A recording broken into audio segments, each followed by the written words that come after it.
Hey, it's the Munsons here on New Reality TV with The Moment, broadcasting all over the world. And we're connecting with a friend in the north of Portugal this morning, aren't we? Oh my goodness. Do you know, when you said we're going all over the world, We are, though, all aren't of we? a sudden this kind of sense of fear came Really? You're the one who wants to travel to England and the Azores this year, aren't you? Yeah, but You were yeah, saying like to me this morning. when we're doing this, I always think we're in this kind of safe little Our safe little bubble with the people that join us and the lovely guests that we have. The spiritual safe space. Yes, and it feels really intimate.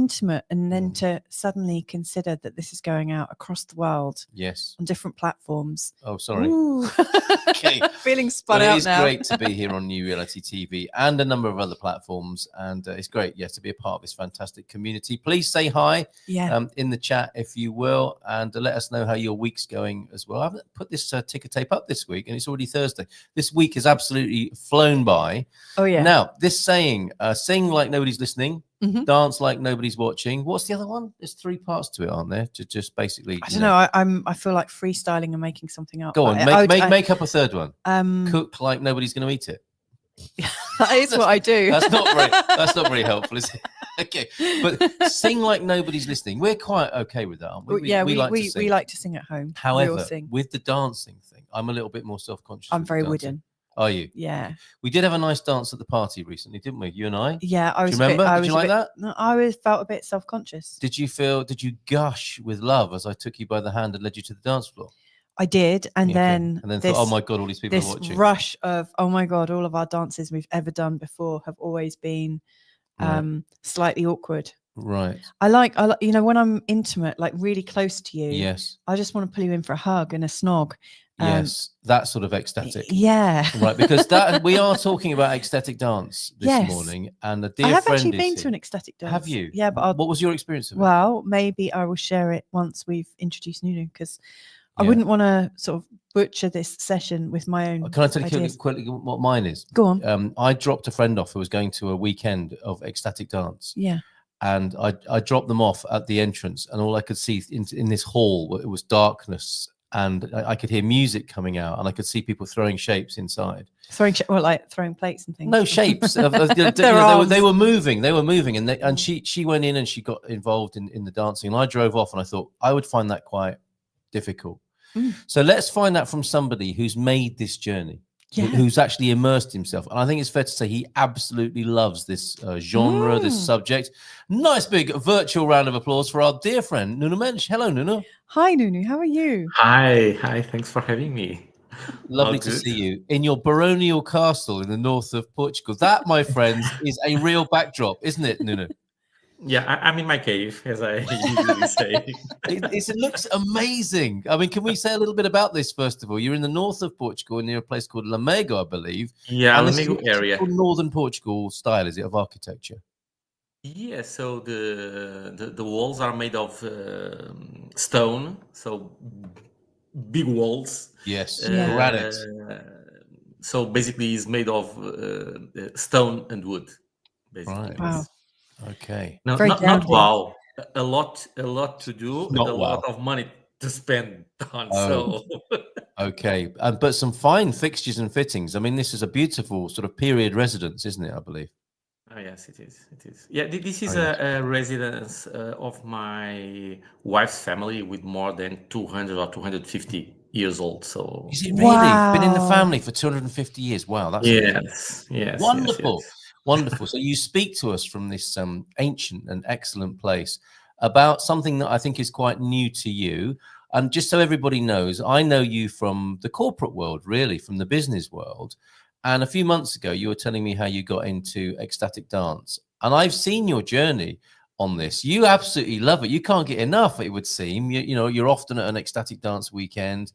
And is it fair to say it's changed your life, your involvement with ecstatic dance? I'm not saying that it changed my life, but definitely it tuned myself and my life with the world, basically. Okay, an attunement, right. Yeah, because I feel that I'm just fitting where I belong. So I'm part of the gray area of the business, so the finance, banking, and insurance. Yeah. I'm also a a deeply introvert guy, or I was. I don't know yet. Yeah. Right. So this is pretty much new for me, and Yeah. it was a challenge entering Yeah. on this. Yes. Actually, it's not a challenge because I don't know what I'm going into. So Okay, yeah. Well, that's a very interesting point you make, isn't it? Because I think I know what it is.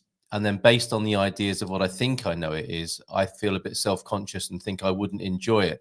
However, I am very intrigued and interested. I do want to move my body and be free. And I think that's what goes on. So maybe you could tell us exactly what it's like to be, or your experience of going to an ecstatic dance festival for the first time. Did you want to rewind before we do a bit? that? Yeah, I want to just rewind a bit. Right. First of all, we've got Deb's saying a couple of things. She said, "Good morning and nice to see you." I have a quote on my mirror in my bedroom. "You have to dance a little in the morning. It changes the way you walk out in the world." Isn't that lovely? That makes a lot of sense. And she's saying, "Wow, nice." And I think that's about your beautiful castle. But yeah, rewind. How would you describe yourself like before you got into ecstatic dance? You know, what would you like if you were to describe yourself in a sentence or two? What would you say?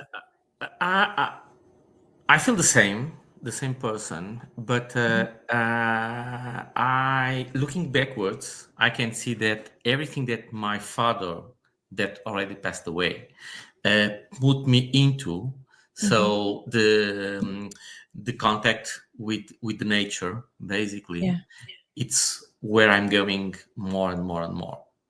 Okay, Wow. my experience with the scouts, with the Boy Scouts, also helps a lot with all of these mixtures, these moistures.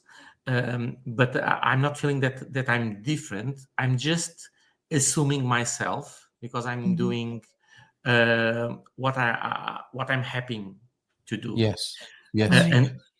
And even my best friend, he doesn't understand. So okay, no, so sorry, I cannot understand. I trust what you are telling. Yeah. But if I look to the photos or the videos of that people around you or yourself dancing, no, something strange is going on. That's a mark of a good friend, though, isn't it? Isn't that lovely that they're saying, you know, they don't get it, but they completely get you by the sound of it. So how did you hear about it the first time and what appealed to you? I don't know how or why.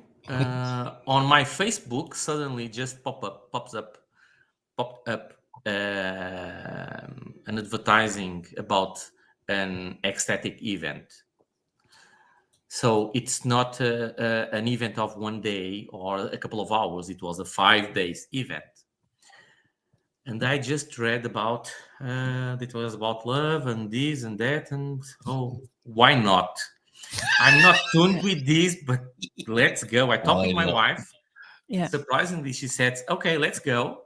Okay, so we went the two, and I was expecting come back on the second day because I look to their videos and the photos of the previous event of the previous year. And I said, no, I have nothing to be with these people. So I just deep dive into a world that I never thought I could belong. Wow. And honestly, see, first, it's a safe place. Yeah. It really is a safe place. So, and one of the so actually, she is known. Ruth Novaes is known as the person that bring ecstatic dance to Portugal, and she lives in Lisbon. Ruth Novaes, and she said that. Well, I have a friend that told me you have two rules on ecstatic dance. You cannot smoke. You cannot drink.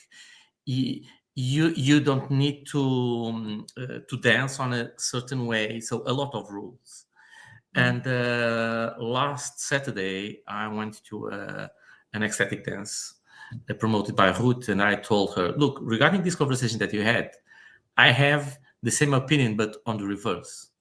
So on ecstatic dance, you can do, or you need to do everything opposite comparing when you go to a disco. So when you go to a disco, you need to talk during dancing. On ecstatic dance, you cannot talk. You cannot take photos, and usually people, when selfies. we go out, put photos of the meal, everything. Mm. You need to smoke just to socialize. You need to drink to feel more happy and engage with other people. So we have the same rules, but the In the opposite opposite way. rules. Yeah, fair enough. No, that makes a lot of sense too. It's completely understandable. Just so Deb knows, yes, ecstatic dance. Is that what it's called? I had a hard time hearing what it's called. Is that the same as tantric dance? I guess in a sense it might be, but is that what you generally call it, Noonan? What you feel you're involved in is ecstatic dance? If it's tantric? Well, that's the general term you're familiar with, ecstatic. Is it the same as tantric? Are there other words that are used to describe it? I think not. Actually, I also discover on this world that tantric has a lot to be with sensuality Yes. and not much with sexuality. Yeah. Yes, it could drive to that, but Yes. it's not. And so this was one of the discoveries that changed my ideas about what is tantric. Regarding ecstatic, I don't say that it's I cannot say that it's the same thing as tantric dance, but it could involve the same sensuality. Yeah, understood. Yeah, and it is a shame because a lot of these words do get kind of misunderstood, don't they? And used in a certain way. So we're doing our best to demystify and share an authentic experience, which Nunu's had here. And let me take this lead just to share with you one testimony that a Swedish young woman, she has like 30, 35, because I attended with my wife to an ecstatic gathering last July, promoted by Virgilio. In Tomorrow, it was a 5 days also. And in the end, some of us share our experience. And this Swedish young woman, she said that it was the first time that she felt that she was dancing. Oh, you there, Nuno? We got a freeze up there in the north of Portugal. Let me just take what's on the screen off in case that's blocking things up. But we seem to have lost. I hope you can still hear us. And we were just about to hear about the experience of a young Swedish woman, weren't we? Like it was the first time and then we lost him. Let us know if you can hear us. Oh, you're back. Okay, excellent. Sorry. No. So what did she say? We need to know what she said. Yeah, she said that it was the first time that she felt 100% secure, don't thinking that if I'm dancing with this guy, something needs to happen afterwards. Yes. Yeah. And it was the first time that I realized how women feel when we are socializing. Oh my goodness! What an insight! What a breakthrough, possibly. Here are some images of the gatherings here in Portugal. This is the Sacred Soul Fest, which I think is probably a very popular and big event that's happening. Well, that happened last year, end of summer. Probably will happen again this year, and you get an idea. It looks beautiful in the Portuguese sunshine, doesn't it? Is this the one that's near Tamar, near the spiritual city of Tamar? No. This is in Agda region. Oh, of course. Yes, Agadir is also a very cool place, isn't it? I love Agadir. So, and all of this is going on in Portugal, which is so fascinating. Yeah, go on. Because there are different festivals. Right. For example, the Sacred Soul Fest, which is the one that I really love. It's about party. Okay. Yep. Okay. But engage with the mindfulness and ecstatic thing.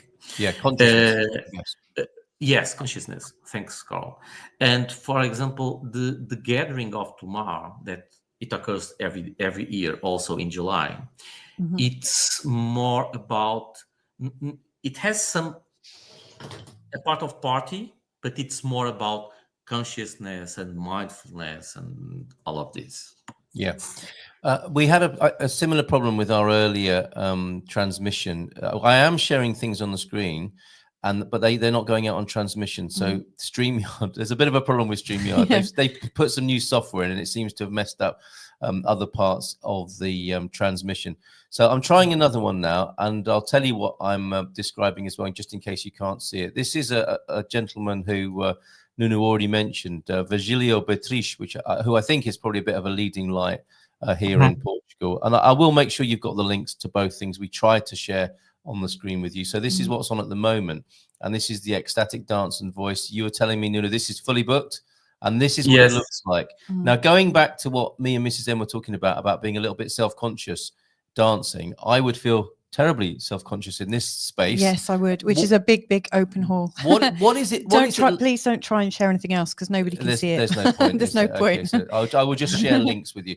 So what happens at an ecstatic dance event? How does it work? But I'm going to share my experience, okay? Right. Because something that is common is that between 50% or 2/3 of the people attending are women. I believe that this is about the feminine energy, which has nothing to be with a man be gay, and I have nothing. No problem with gays. I have gay friends, but it's about the feminine energy that also men have. Yeah. What was the other one? it's fun. I mean, we're just looking for a general sense of how it is to be in So like you're saying that like when you're in the room, there's like 2/3 women. I remember. But there's this raw feminine energy. And the same rate, so from 50% to 2/3, are non-Portuguese people, which is surprising in Portugal. Right, okay. Feminine energy and foreign energy. Yeah. So basically this, and every time that first I belong to the oldest part of the people that attend to these festivals. So because of that, I dance basically with eyes closed all the time. Okay. But even during dancing, it's about you can realize which muscles are you exercising. Wow. Okay.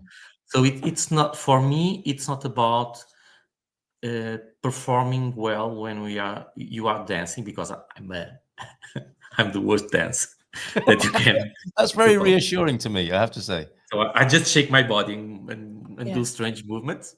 But it's about feeling the music. Ecstatic dance works. It really works as a wave. So it has a very soft beginning and soft ending. Some endings end with a meltdown with all the people together. Some beginnings start with conscious and mindfulness talk during when the music is playing, and then we reach a very energetic point, and this very energetic point could lead you to states compared to being high. I never had taken any kind of drugs. I don't even smoke or take alcohol. I drink society as when I go to dinner, but not. I'm not engaged with whiskey or vodka or hard drinks. And I can assure you that you can reach a very high point. Very good. Okay, excellent. We've got some lovely comments here, because I want to talk to you about the music as well as the flow here. So Nuno, says Bob, thanks for joining us, Bob and Viv. Nuno, the movement has no pattern, only a flow. So there's a flow to the evening with the music, but you're free to freestyle. You're not being taught how to dance. No, there are no style. Okay, there are no style. Excellent. This is wonderful info, says Donna Marie. Good morning to you. I just got asked to lead a dance class here in Dominica from next week. Excellent, just in time. I dance with eyes closed to, she says. I do as well. And I'm sure I open mine to see who's watching me. Of course. I'm sure it helps unblock some energies, but I might try that next time. Okay, I'm sure it helps to unblock. I'm sure, picking up on that, Nunu, I was going to ask you a very personal question. Have you had your energies unblocked by this? I know he's a friend of mine. I know him well enough. Every time. Okay. All right. So you get an unblocking.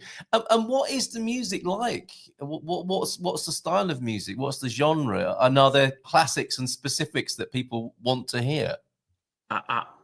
Look, I already heard all kind of styles. Right. Okay.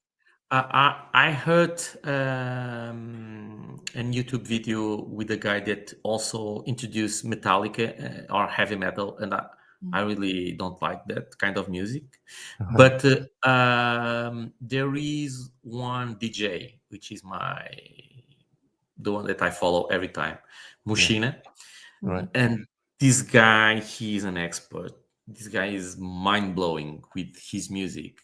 And on the Sacred Soul Fest of the last year, he introduced some musics from the 80s. So he mixed the musics.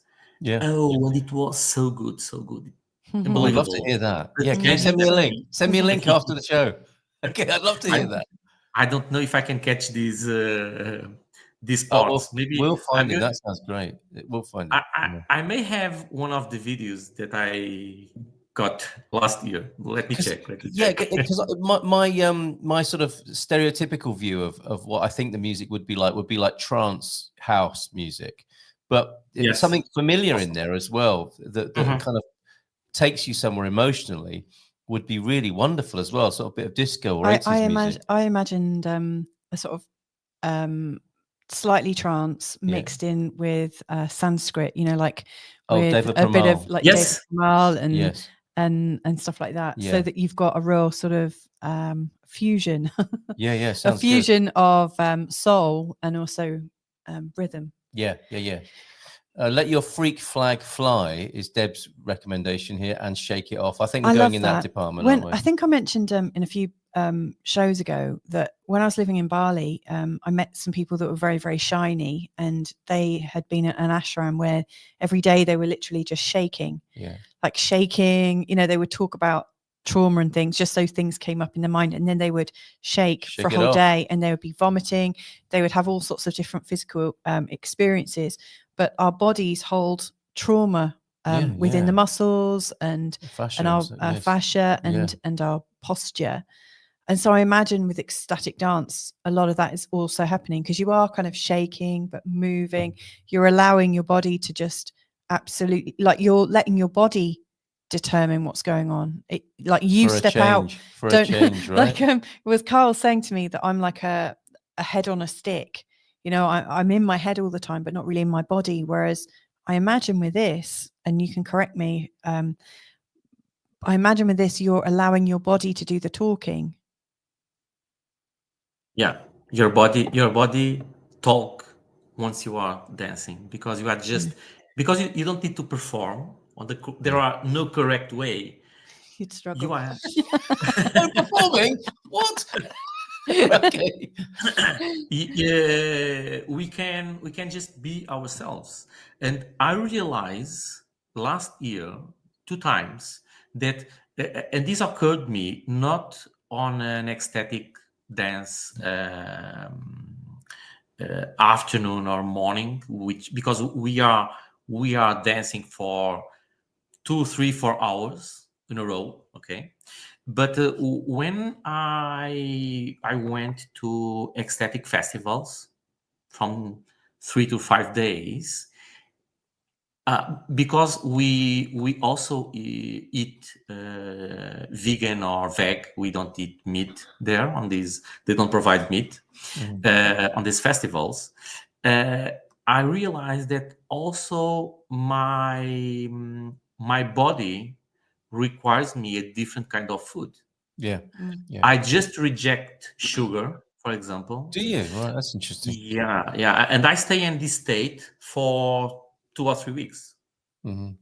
Well, Just even when you eating come back. beans and veg and so on. Yeah, Wow. my body it really rejects. And after the last Sacred Soul Fest, I went to a really good pastry, and I bought a pastel de nata, a big Yes. one. It's marvelous, this one, and another dessert. And I just because I have my idea was, oh, it's so tasty, and I just when I bite, I said, oh, I'm not liking It's too strong. Yeah. Too strong. this Yeah. too strong. Yeah. Yeah. So it's not only about the dance, is that when we are dancing consciously, other energies on our body are also changing, and we don't realize this. Yeah. So it's Incredible. not only about the dance. No, I totally understand. It's just holistic, isn't it? This is multi-dimensional, and that there's an access point, which is the dance, and it takes you to other dimensions, clearly, and other experiences and insights. If I remember rightly, one of your daughters is vegan. Is that right? The two, both Both of them. are. Wow. Yeah, So then, when both. they see you after the ecstatic dance, and you're like, strictly vegetarian for me, thank you very much. Like, Dad, what's happened to you? No, because I pretty much eat everything, so it's not a problem for me. I'm not I don't need to eat meat. I'm okay eating beans and veg. So yeah, That's right. Or scout rations out by a campfire. I've seen those pictures as well. Brilliant. I close my eyes because I don't want to know who's watching. Says Viv, I agree. Says Deb. Yes, dance is releasing. I would love this. I've done some tantric dance, but online, not in person. Didn't know you could do that. And Bob, responding to your comment there, Louisa, about being a head on a stick, which is what I thought of myself until I studied massage. That got me into my body. I've only recently, last 10 years or so, says Bob, began to get in touch with myself. I can identify with being in my head, Louisa. And a man who's often in his body, your friend of mine, Lulu, Lee McGrady, he's working hard in the garden. He knows how to be in his body. And I'm an Aquarius, air sign, but I'm quite in tune with my body as well. I'm able to sense my internal rhythm. Just sounds That's like beautiful. a great thing to do. Do you know what? I think we've got our new reality retreats idea coming together. Yeah, I think it's shaping up. I know with new reality TV, there is this sort of idea that over time we might have, like a retreat, where we get different speakers and different activities and all the people that like subscribe and really want to come and have a holiday with us that can all come over. So I think ecstatic dance needs to be part of it, maybe part of the daily routine. Nuna's found an amazing venue. Really? You told me about an incredible venue. I can't remember where it was in the country here in Portugal, Nuna, but you're hosting your own sort of more business retreat in a fascinating place that's very ecological. What is that one? Biovilla. It's in Rábida, so south of Lisbon. Rábida. That's a good start. Sounds very nice. Yeah, incredible. Yes. We're going to have to go in a second. Yeah, it's too much hippie stuff for Lee. He's got to go to a bar to ground himself. That's another way of getting in your body and grounding yourself, having a super bock or a sagres here in Portugal. No, thank you so much for being with us today. It's really lovely to hear your personal journey. We're not just talking about the thing, but hearing your personal, authentic experience of it has been a joy. So thank you very much, my friend. Thank you everyone. All right. And thanks to everyone that's joined us with their comments. See you again tomorrow, right? Yeah, definitely. Tomorrow it's Feel Good Friday. We're just going to be chilling and hanging out. So come and join us. Oh, and we've just been invited to Dominica as well. See you there. Definitely. We'll be there. Ciao, ciao. Bye. For now.